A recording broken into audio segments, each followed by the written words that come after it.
इथे आपण रात्रीचा उरलेला भात घेतलेला आहे. तर या भातापासून आपण एक छान पदार्थ बनवूया. भाताचे पहिलेच जे गुठळे असते ना त्या सगळ्या काढून घ्यायच्या. इथं आपला 1 वाटीभर भात आहे, त्याला अर्धी वाटी आपण रवा घालतोय. रवा कुठचा घ्या तुमच्याकडे असेल तो. रवा छान मिक्स करूया. इथं मी 1 वाटी भाताला अर्धी वाटी रवा घेतलाय. आता हे आपण मिक्सरला बारीक करून घेऊया. मिक्सरच्या भांड्यामध्ये काढून घेऊया. पाणी घालून आपल्याला पातळ पेस्ट करायची. आपण ज्या वाटीनं भात आणि रवा मोजलाय त्याच वाटीनं 1 वाटी पाणी ओततोय. इथे थोडंसं कमी जास्त पाणी लागेल, तुमच्या अंदाजाने घाला. आता आपण मिक्सरला बारीक करून घेऊ. या पद्धतीनं आपल्याला पीठ तयार करून घ्यायचंय. इथे एक भांडं घेतले, त्यामध्ये आपण हे मिश्रण ओतून घेऊ.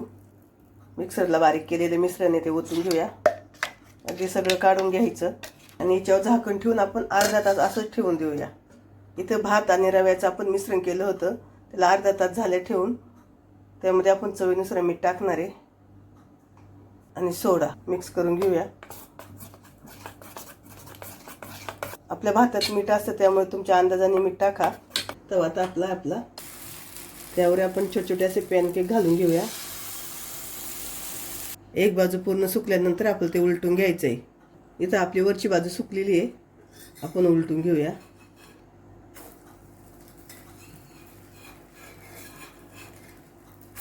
बघा किती सुंदर तयार झाले तिथे आपले पॅनकेक. पण छोट्या मुलांसाठी काहीतरी वेगळं खायला पाहिजे म्हणून आपण हे बनवले.